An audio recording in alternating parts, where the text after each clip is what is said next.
আসসালামু আলাইকুম বন্ধুরা। এই তো আপনারা কইবেন যে আমি মিছা কথা বলতেছি, সত্যি আমি ভাই মিছা কথা বলতেছি।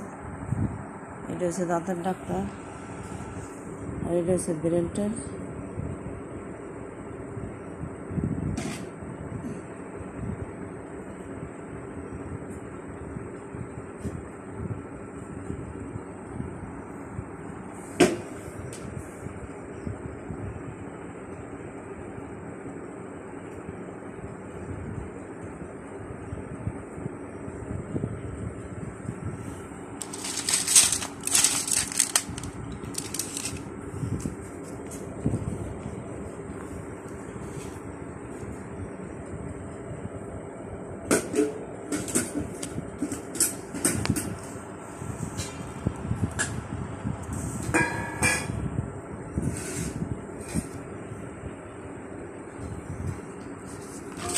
ওষুধগুলো আমার মালিককে দেখাই দেখ,